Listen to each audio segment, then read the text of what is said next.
Also ich glaube, ich brauche den Vater White nicht vorzustellen. Ich möchte ganz kurz sagen, dass er ein unglaublich toller Lehrer war für mich in der Zeit, in der ich drüben war. Er hat sich auch viel Zeit genommen, mit mir zu reden. Und ja, freue mich sehr, dass er jetzt da ist und möchte gerne ihm das Wort geben.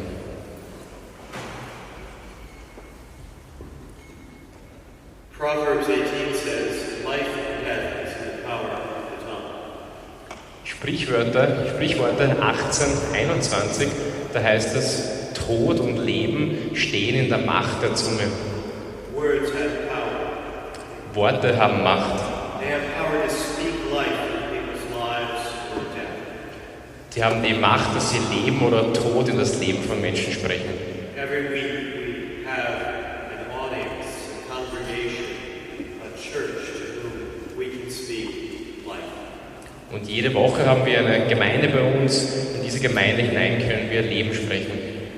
Better preaching and by extension, adult catechesis and faith formation Der Bereiche. is often more effective than advertising, social media, and even ministries when it comes to growing a healthy parish. Dieses Verkünden ist eigentlich noch viel effektiver als jede Werbung, alles an Social Media und auch als die ganzen Ehrenamte, wenn es darum geht, dass man die Kirche zum Wachsen bringt. If you want a healthy parish, if you want a better parish, start with better preaching.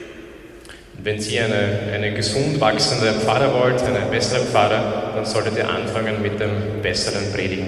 Preaching has been critical in the renewal of our parish. Und das Predigen war ein sehr wichtiger Punkt in dem Erneuerungsprozess von unserer Pfarre. And it's been critical in the renewal of the church throughout history. Und es war sehr wichtig für die Erneuerung der Kirche durch die ganze Geschichte hindurch. Perhaps seeing this strikingly in the Counter-Reformation. Man sieht das zum Beispiel sehr stark bei der Gegenreformation und Reformation. But seeing most fundamentally and most significantly in the Church of the Apostles. Und es war noch viel größer, noch viel bedeutungsvoller in der Kirche, der frühen Kirche der Apostel. All this Easter season we've been hearing in our Sunday readings about the Church of the Apostles. Wir haben jetzt die ganze Osterzeit haben wir in den Lesungen gehört über diese frühe Kirche, die Kirche der Apostel. And among the attributes of the Church of the Apostles, one single one stands out. It's quite remarkable. Und unter all diesen Fähigkeiten und Eigenschaften dieser Apostel ist eine besonders herausgestochen. The Church of the Apostles grew exponentially and it grew quickly. Dass die Kirche einfach exponentiell und sehr schnell gewachsen ist. And it grew through the preaching of the apostles. Und sie ist gewachsen aufgrund des Predigen, des Verkündens der Apostel. Preaching can grow our parishes too. Und das Predigen kann unsere Gemeinden auch zum Wachsen bringen. So we're moving very quickly through this material. There's so much that we can say about this, but I would just like to share several solid points that are important to me in my preaching. Wir könnten jetzt ganz viel darüber sagen, aber ich möchte nur ein paar essentielle Punkte nennen, die für mich persönlich ganz wichtig sind. Point one, give spiritual counsel. Das erste ist, man muss immer einen spirituellen Rat geben. Every week we have a chance to share with many people, perhaps hundreds of people, depending upon the size of your parish, God's wisdom and God's counsel. Jede Woche haben wir die Chance, mit Hunderten oder vielleicht sogar Tausenden, je nachdem wie groß die Pfarre ist, Tausenden Menschen Gottes Weisheit und Rat zu teilen. For many of those people, for most of those people, that time of reflection in your homily is the only source of spiritual counsel they get all week. Für die meisten Menschen ist dieser Tag in der Woche, dieser eine Tag in der Woche, die einzige Quelle von spirituellem Rat, den sie die ganze Woche bekommen. The first goal of preaching has to be about giving practical counsel and wisdom, not just knowledge. Das heißt, das erste Ziel vom guten Predigen sollte nicht nur Wissen sein, nicht nur Inhalt sein, sondern wirklich ein praktischer Rat, gute Tipps. In Acts 20, St. Paul leaves the Ephesians after having spent 2 years preaching to them. Apostelgeschichte, Kapitel 20 heißt es, dass Paul die Epheser verlässt, nachdem er zwei Jahre mit ihnen verbracht hatte. It's an incredible scene, and Paul says he leaves with a clear conscience because he has shared with them the counsel of God. ist eine tolle Szene, die da beschrieben wird, und Paul sagt, dass er mit reinem Gewissen gehen kann, eben weil er Gottes Botschaft verkündet hat, Gottes Rat weitergegeben hat. Preaching must first seek to give people the counsel of God in a way they can hear it. Das ganze Thema von diesem Predigen ist, dass man Menschen den Rat Gottes gibt in einer Art und Weise, dass sie ihn auch verstehen. Zweitens.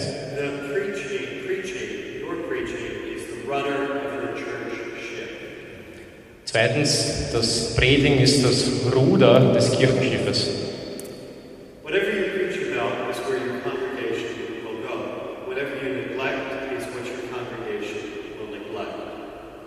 Alles, worüber Sie predigen, das ist das, was die Gemeinde dann auch machen wird.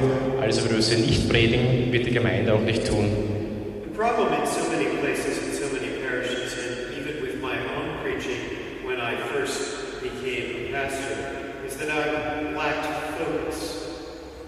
Das Problem in sehr vielen Pfarrgemeinden, auch in meiner eigenen, war, wenn viele verschiedene Priester sind, die sprechen, dass man keinen Fokus hat. As we discussed in our book Rebel, our preaching at church was inconsistent at best, and sometimes even contradictory week to week. Die Predigten in unserer Kirche waren von Woche zu Woche, haben sich sogar widersprochen. For your preaching to direct your church and for your church to actually go somewhere, you must know where you want it to go. Wenn man die Predigt verwenden will, um seine Gemeinde irgendwo hinzubekommen, dann muss man auch wissen, wohin man gehen will. We can come back to this point again in our discussion, but we like to say, when it comes to our preaching, what do you want them to know? What do you want them to do? Wir können darüber noch später genauer reden, aber wichtig ist für uns, sich zu überlegen, was wollen wir, dass die Gemeinde weiß und was wollen wir, was die Gemeinde tut. Point 3. Dritter Punkt. Use preaching to bring dead areas of your parish to life, to change lives, and ultimately to change your congregation. Verwenden Sie die Predigt, um abgestorbene Bereiche der Pfarrer wieder zum Leben zu bringen, um Leben zu verändern und um die ganze Gemeinde zu verändern. In Ezekiel 37, God brings the prophet to a valley of dead, dry bones. In Ezekiel Kapitel 37 ist die berühmte Stelle, wo Gott den Propheten in ein Tal führt mit ganz vielen Skeletten, ganz vielen Gebeinen. Then God asks Ezekiel if the bones can come back to life. Ezekiel responds, I don't know, God. You know, because you're God. Und dann fragt Gott, ob diese Gebeine wieder zum Leben kommen können. Und Ezekiel sagt, das weiß ich nicht, das weißt nur du, denn du bist Gott. So the Lord responds, prophecy, preach to these bones, that they may hear the word of the Lord. Und Gott sagt, prophezeie, predige zu diesen Knochen, diesen Gebeinen, damit sie das Wort Gottes hören. Ezekiel goes on to describe what happens as the dead bones come back to life, revived by the word of God. Und dann berichtet Ezekiel, was passiert, dass diese Gebeine wieder zum Leben erstehen, eben vom Gottes Wort dazu bewogen. This can happen in our parish if we're preaching consistently and thoughtfully the word of God. Genau das kann in unserer Pfarrgemeinde auch passieren, wenn wir konsistent das Wort Gottes verkünden. We've experienced this in our own life when it comes to the finances of our parish, serving and volunteerism, personal prayer and spiritual discipline. Wir haben das zum Beispiel erlebt, wenn wir über die Finanzen, also über das Spenden in unserer Pfarrgemeinde reden, über das Ehrenamt, ehrenamtliche Dienste übernehmen, über das persönliche Gebet. Nummer 4. Form the right attitudes towards Scripture. Es geht darum, die richtige Einstellung gegenüber der Bibel zu bekommen. Catholics, at least in our community, in our country, are largely ignorant of the Bible. Katholiken, zumindest bei uns in den USA, wissen sehr wenig über die Bibel. We have taught people to be ignorant in various ways by keeping them from Scripture. Und das haben wir ihnen irgendwie auch beigebracht, weil wir die Bibel ihnen vorenthalten haben. Or by making Scripture seem more complex than it needs to be in our preaching. Oder indem wir die Bibel viel komplexer und schwieriger dargestellt haben, als sie wirklich ist. Or approaching it in an overly scholarly way that suggests to our congregation that Scripture is not for them. Oder indem wir das Ganze sehr lehrerhaft ihnen beigebracht haben, ihnen nähergebracht haben. Und damit haben wir den Eindruck vermittelt, dass die Bibel nichts für unsere Pfarrgemeinde ist. Instead, we can build enthusiasm and interest in our congregation for Scripture by sharing with them our enthusiasm for it. Stattdessen können wir bei unserer Pfarrgemeinde Interesse und Enthusiasmus auslösen für die Bibel, wenn wir unseren Enthusiasmus mit ihnen teilen. One of the things I love to do best when I preach is to communicate the relevance and the accessibility of Scripture. Was ich gerne mache, wenn ich predige, ist, dass ich die Zugänglichkeit der Bibel und die Bedeutung der Bibel den Leuten näher bringe. God's Word is eternal, and so it has eternal relevance in people's lives. Gottes Wort ist ewig und hat dadurch ewige und grenzenlose Bedeutung für das Leben der Menschen. Share with people how the Bible can be relevant for their lives. Es ist also wichtig, dass man den Menschen mitteilt, wie die Bibel für sie Bedeutung haben kann. Share with your congregation how Scripture tackles the major questions of life that we all ask. Und wenn ihnen mitteilen kann, vermitteln kann, dass die Bibel genau die wichtigen Lebensfragen anspricht, die wir auch in unserem Leben, mit denen wir auch in unserem Leben zu tun haben. Create tension in your message. Man muss in der Predigt Spannung aufbauen. Let them feel the tension and the resolution that Scripture can bring. Und auch dann die Lösungen, die die Bibel bringt, den Leuten näher bringen. Very briefly, I also like to note the sort of process that I rely upon. Ich würde ganz kurz auch über den Prozess sprechen, mit dem ich meine Predigten angehe. We can certainly talk more about these points, but first of all, it's about time. It takes time to prepare a relevant, engaging message. Wir können darüber später noch mehr sprechen, aber ganz, ganz wichtig ist sicher Zeit, der Zeitfaktor. Es braucht Stunden, um eine wirklich bedeutungsvolle Predigt zu konstruieren, die die Leute auch wirklich anspricht. As a pastor, I find that everything conspires against my devoting time to my weekend homily. Und gerade als Priester, als Pfarrer schaue ich, dass ich ganz, ganz viel Zeit in diese Predigtvorbereitung stecke. Two, it takes skill. Not everybody has the same skill, but everybody can develop a skill. Zweitens brauchst du den Skill, die Fähigkeit. Nicht jeder hat die gleichen Fähigkeiten, aber man kann an seinen Fähigkeiten arbeiten. And this means even practicing out loud. Das heißt trainieren und am besten laut trainieren. I still practice out loud every single Saturday. Ich mache das jeden Samstag, wenn ich spreche meine Predigt laut vor. Preceding all of this, of course, is prayer and study. Ganz wichtig natürlich ist Gebet und das Studium der Schrift. For we have to pray over Scripture, we have to pray through Scripture, and then we have to do our due diligence and study it as well. Also wir sollen die Bibel auch betend erfahren und dann auch natürlich Kommentare und so weiter zur Bibel lesen. Obviously, so much more could be said about all of this, but I'd like to make two other points. Wir könnten noch viel mehr darüber sagen, aber ich würde jetzt gerne noch zwei andere Punkte ansprechen. And these are the 2 points that are guiding principles for preaching in our parish. Das sind einfach zwei der wichtigsten Punkte, die bei uns die Predigt betreffen. Point number 1, we talk about one church, one message. Erster Punkt ist, wir sagen, eine Pfarre, eine Botschaft. This is how we bring about consistency in preaching. You can do it other ways. This is how we do it. Dadurch können wir es schaffen, dass die Predigt konsistent ist, dass sie gleich bleibt. Every Mass on the weekend has the same homily. Bei uns gibt es bei jeder Messe die gleiche Predigt. Usually given by me. Meistens gebe ich die Predigt. Point number 2. Zweiter Punkt. Do message series. Macht eine Predigtreihe.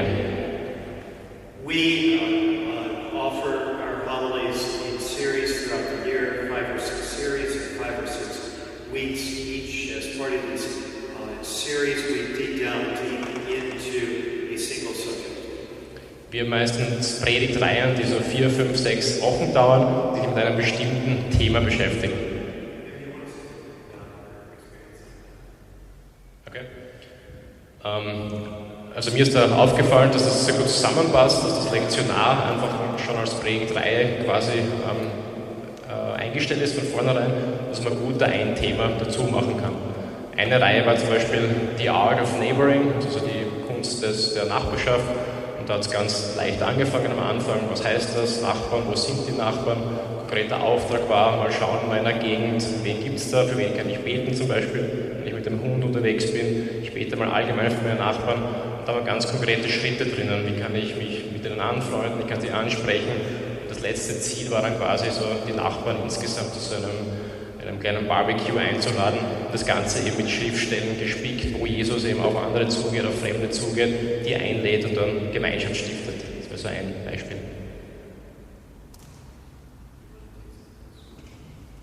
Das wäre so mal der erste Input und jetzt wäre Zeit für Fragen, bitte.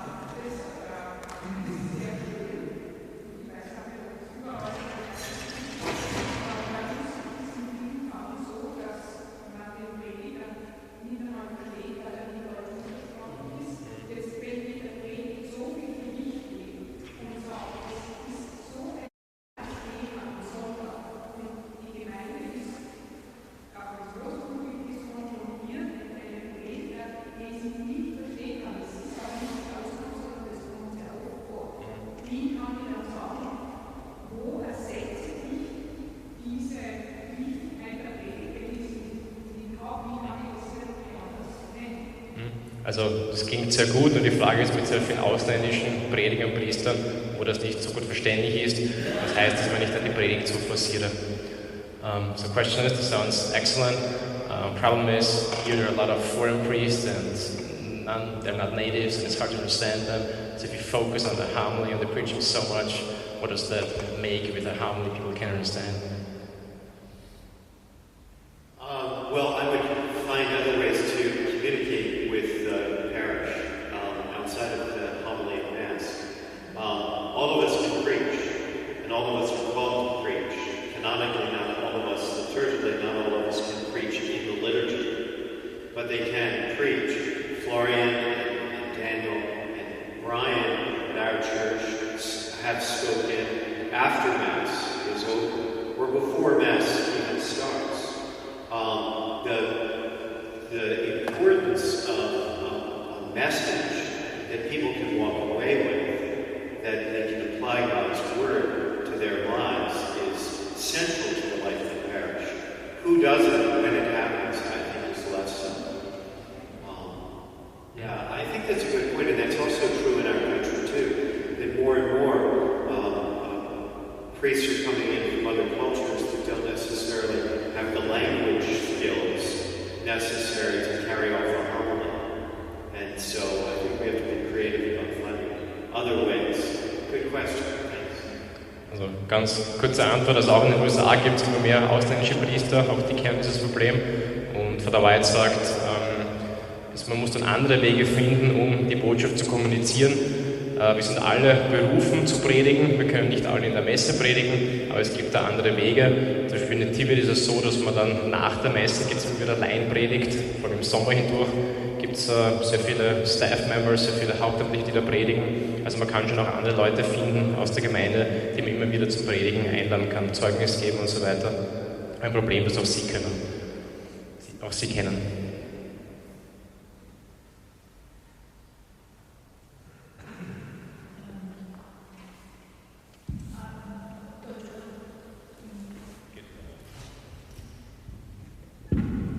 Do you prepare your preachings by yourself, or you don't do it with your team? Thank you for that question. Yes, I do it with the team. I have a group of people, two of whom are on staff. One of them is Brian, who is here. And several of whom are volunteers. And they come in. Also die Frage war, ob er eben alleine das vorbereitet oder ob es ein Team gibt. Und ja, es gibt ein Team. Es sind vor allem 2 dabei. Der Brian ist auch heute hier. Das sind so die Haupt-Staff-Members, die Hauptamtlichen. Und da gibt es auch ein Team von Ehrenamtlichen, die da dabei sind. And on that team, one of the members is a mom with small kids. One of the members is a young adult. One of the members is a retired person. Und eines der Mitglieder in diesem Team ist eine Mutter mit kleinen Kindern. Ein Mitglied ist eine junge Erwachsene und wir haben auch eine pensionierte Person dabei. Also schauen Sie durch alle Lebensalter und Lebenssituationen da was zusammenstellen.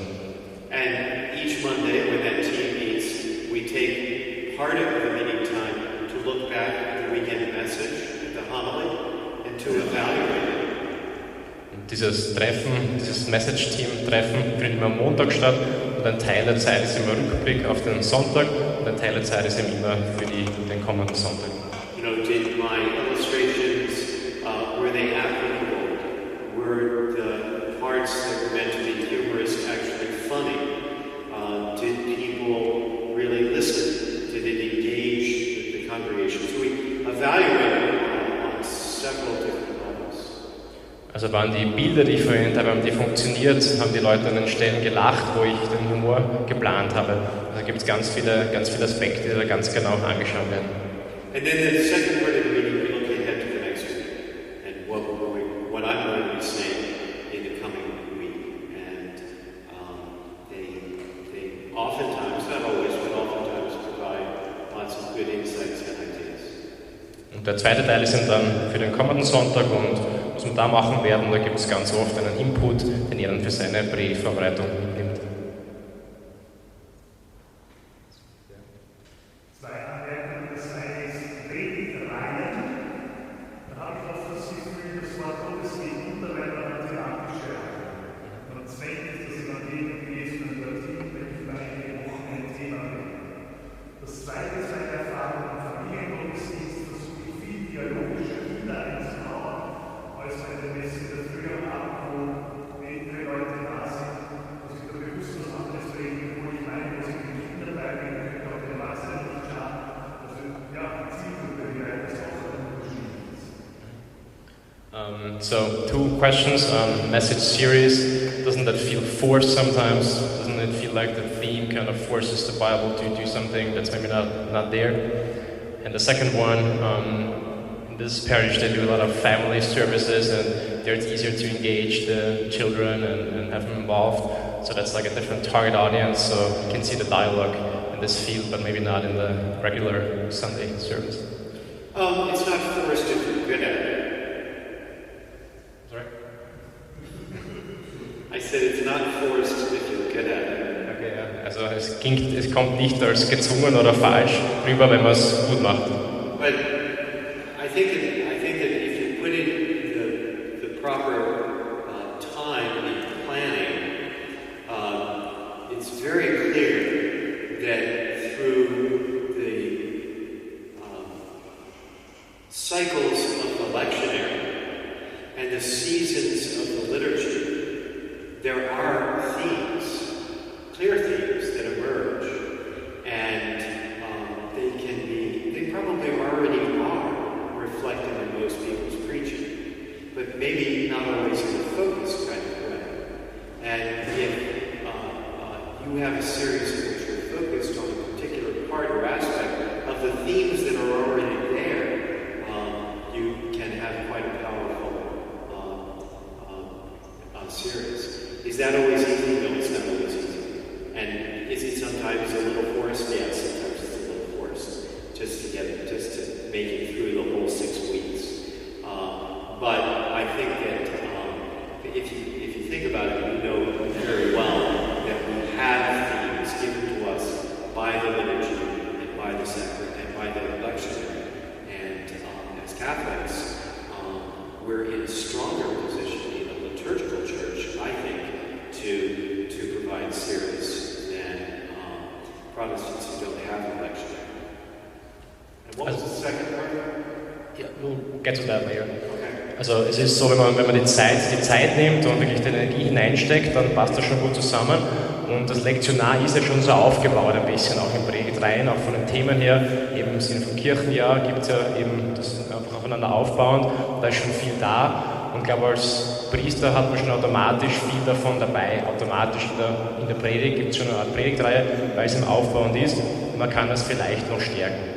Sich da einfach noch mehr darüber bemühen, wie man das wirklich unter einem Überbegriff zusammenfassen kann. Ist das leicht? Nein, natürlich nicht. Passt das immer gut? Wirkt es manchmal aufgesetzt? Ja, natürlich, aber man kann schon gut daran arbeiten. Und er meint, dass wir fast einen Vorteil haben gegenüber zum Beispiel protestantischen Kirchen, weil die ja kein so ein Lektionar haben, keinen Leseplan in dem Sinn haben. Also wir in der katholischen Kirche haben das schon vorgegeben und können uns daran schon festhalten und überlegen, was könnte das heißen für ein großes Thema. Second question was, at this parish they have services for children and families, so it's easy to engage the kids, but you can't do that every Sunday. What? You cannot do that every Sunday, they just have it like once a month, and that's Sure.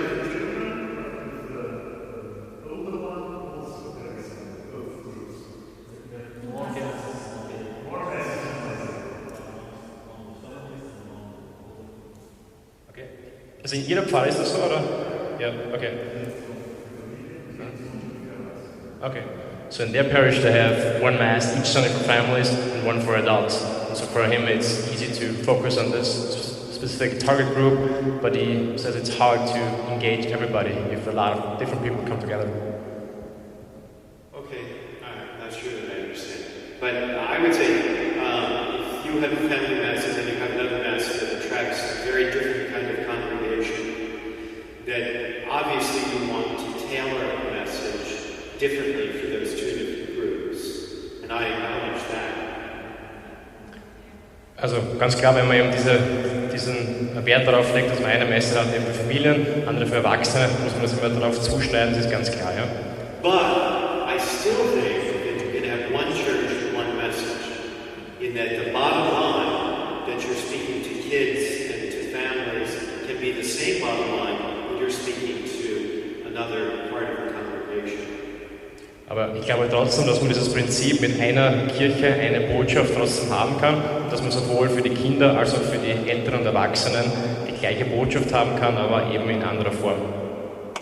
Also in Nativity gibt es für alle Altersgruppen einen Gottesdienst extra, von kleinen Kindern bis 12 Jahre, die das gleiche Evangelium hören und dann beim Nachhausefahren zum Beispiel mit den Eltern darüber reden können. Also nicht die gleichen Worte gehört, aber das gleiche Evangelium und das gleiche Überthema.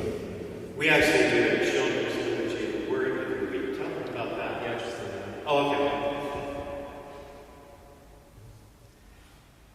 Ich denke mal, es wird immer schwieriger für die Prediger, überhaupt zu hören, was die Leute interessiert. Wir predigen ja nicht alleine, wer so massiv gegen uns predigt, sind auch die Medien. Wir unterschätzen das manchmal, wie wir wirklich in die Wohnzimmer der Leute hineinbringen und dann kommen wir am Sonntag. Also das Glauben, dem steht nicht Glauben, dass die Menschen wirklich spüren, dass Gott Gottes ist jetzt in der Kirche, ist die Prediger zu hören, die dort dagegen sprechen der Welt. Genauso mit den Laien, also der Predigtreihe, kommen nicht auch mehrere Pfarrer, kommen nicht jeden Sonntag in die gleiche und haben auch mehrere Prediger. Also es ist sehr schwierig, nein, und zweitens mal die Regelmäßigkeit einer Kirche, mit sich Gott sei Dank einmal vielleicht im Monat. Also da eine Reihe zu machen, ist die Frage für mich. Das war eine Stellung an einer Stelle. Ich hätte noch fast zu dem Thema auch noch konkrete Fragen an Erfahrung, was allgemein. Was hat der Wright an der Erfahrung, das ist, soll dann der Prediger in beiden Gemeinden zeitgleich predigen? Ist es dann so, dass er sagen würde, dass man das eine Predigt bei einer Gemeinde schafft und dann wechselt er quasi in eine andere Gemeinde oder dann in eine andere Gemeinde sagt, dann dort eine neue Predigt rein? Oder würde er sagen, er soll sich mit dem anderen Priester abstimmen, zu welchem Thema er predigt, die auch sehr unterschiedlich sind, wo man nicht weiß, ob die dann alles wirklich so leisten können? Was ist da seine Erfahrung, was wir erwarten? So problem here is there are usually pastorates or there are more parishes, not just one. So do you have any experience with that if there are different priests, because there are different masses at different locations? How do you do that? Would they all still follow their message series, or would you cooperate, maybe do that in a team, or do you have any ideas about that? I think that it does present extra challenges and special challenges, but I think that with some deliberate coordination and planning, you can still maintain the series, you can still maintain the integrity of one church and one message. Macht es natürlich sehr viel schwieriger, aber mit Kooperation, mit Zeit, mit Austausch kann man dazu dieses eine Kirche, eine Botschaft trotzdem durchziehen, glaubt ihr? So, a parish in our state has 3 priests in 5 parishes. Also bei uns ist es oft so, dass man 3 Priester in 5 Pfarren hat. But every Monday morning they get together and say, what are we going to preach about this week? And they plan it together, and so everybody in those parishes is hearing a consistent message. Aber dann können diese 3 Priester zusammenkommen, am Montag zum Beispiel, und sich darüber unterhalten, worüber wollen wir diesen Sonntag predigen, und so ist dann trotzdem in all diesen Pfarren auch die gleiche Botschaft, die gleiche Predigt gewährleistet.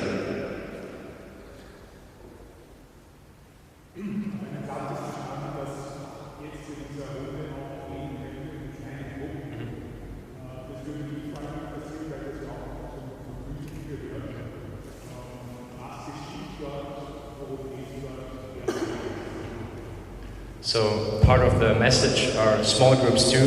Could you explain the small group system a little bit? Who does that? What happens there?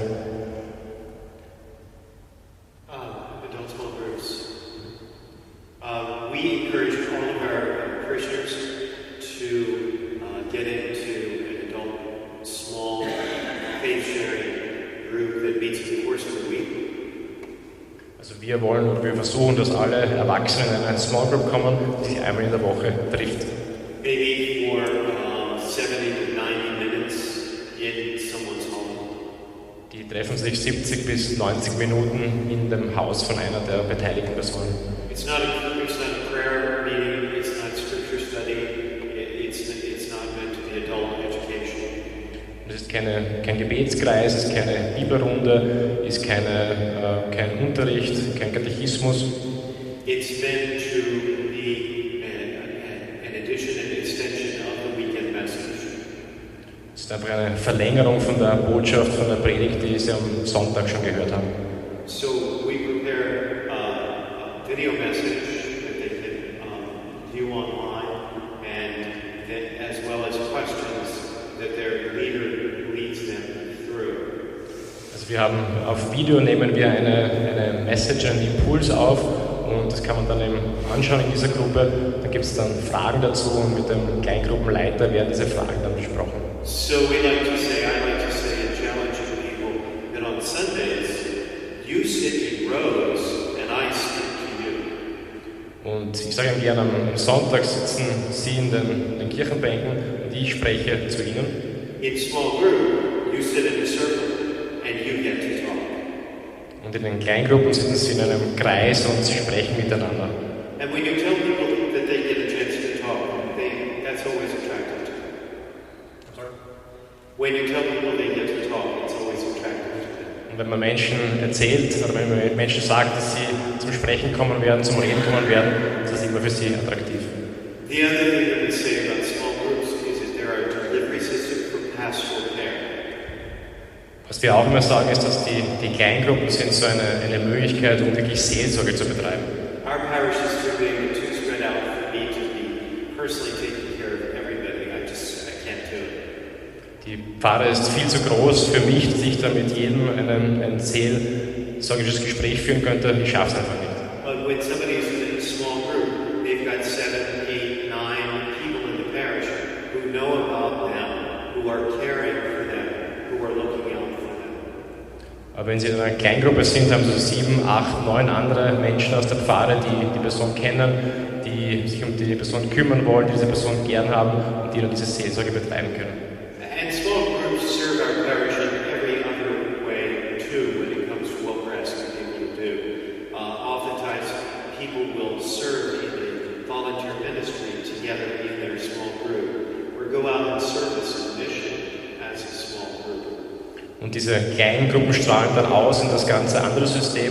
Sehr oft werden wieder eine ganze Kleingruppe meldet sich an, um zum Beispiel bei einem Caritas-Projekt dabei zu sein oder bei einer anderen Aktivität. Also aus den Kleingruppen heraus passiert ganz viel an anderen Dingen auch. I love to talk about small groups because I love to talk about growing healthy churches. And as you grow your church larger, you also want to grow it smaller. And you grow it smaller by growing small groups. You want to be a great big church with small groups. Und ich spreche sehr gerne über die Kleingruppen, wenn ich über das gesunde Wachstum von Pfarrern spreche, weil man möchte wachsen, man möchte die große Kirche auch klein machen, klein im Sinn von intim, weil da in diesen kleinen Zellen, diesen Frischzellen dann ganz viel passiert.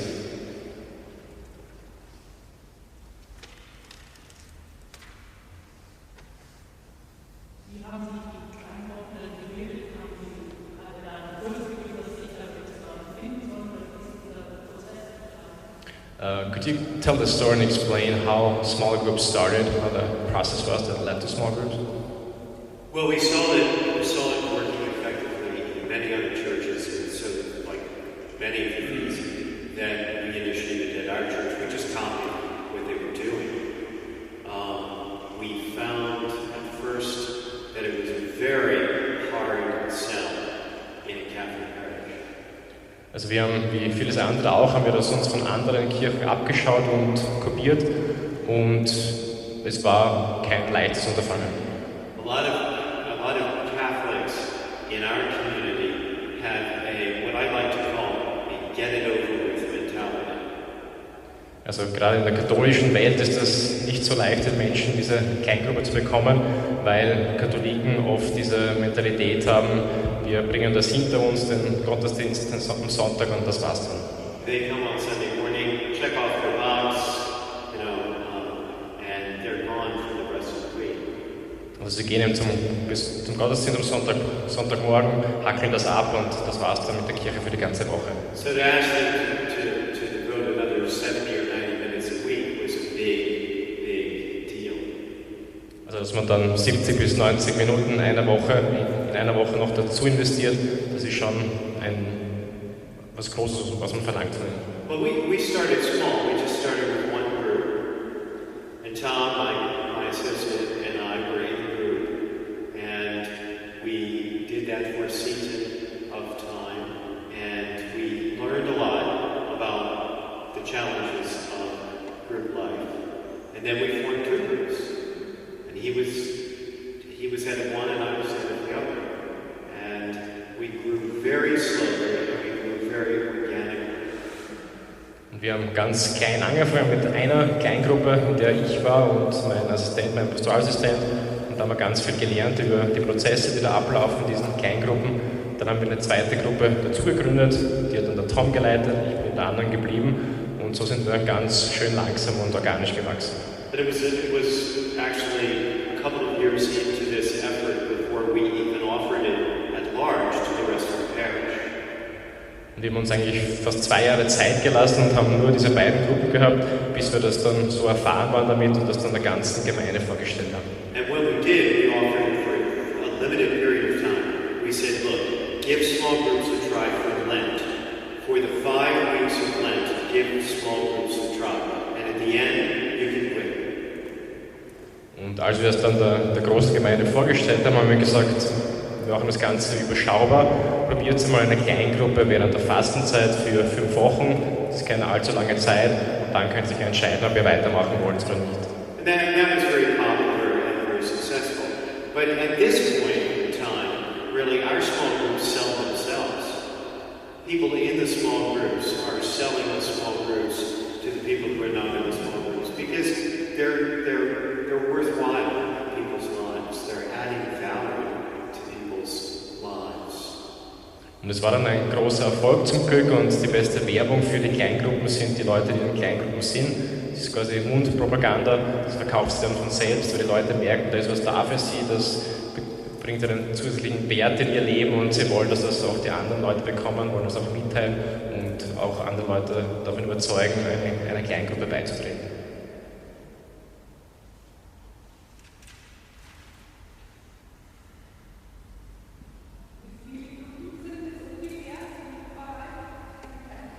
Do you know how many groups you have at the moment? Oh, we have hundreds. Yeah. I think it's like 140 and 1,400 people. Ja, so ungefähr 140, 130 Gruppen jetzt. 130 Gruppen circa. Und circa 1.400 Leute sind da drin. Well, we started with one.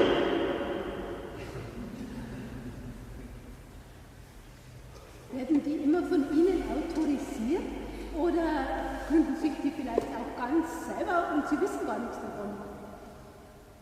So do you think there are other small groups that you don't even know of, or do you think that all of them are involved? Yes. I mean, you want to try and keep your groups together. You want to try and know your group leaders. You'd like them to be using the material that you are asking them to use. But at the end of the day, it's very difficult to have control over all of your groups and actually what's going on. You really, you can't always. Also wir wollen schon schauen oder versuchen, dass wir das Ganze anleiten, auch die Kleingruppenleiter mit Materialien und Trainings und so weiter betreuen, aber wir haben natürlich nicht oder wissen nicht über alles Bescheid und wir lassen auch eine gewisse Freiheit. And groups are messy too. I mean, there are always going to be groups who are splitting up, groups that are breaking up, groups that are just quitting, new groups that are forming.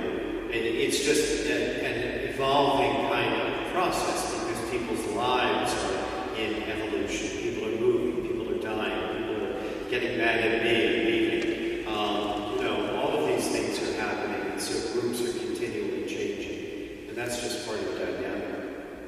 Aber das Ganze ist natürlich auch evolutiv, das verändert sich oft, es ist sehr dynamisch, es gibt Gruppen, die sich auflösen, Gruppen, die wachsen, die kleiner werden, die ganz aufhören, aber das ist einfach Teil des ganzen Prozesses.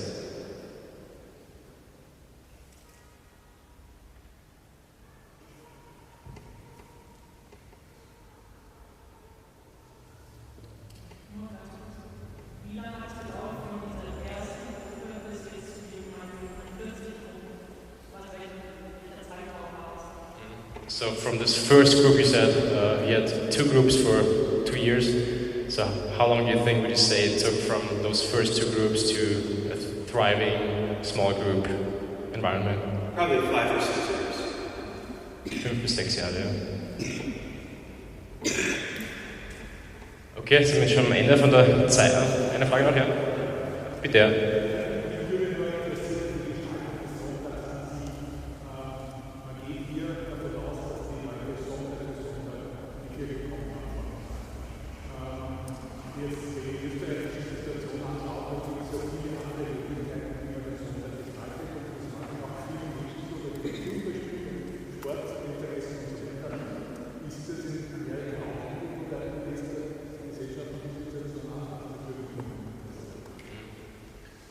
The question is here, there's a lot of competition, sports games and so forth, a lot of activities.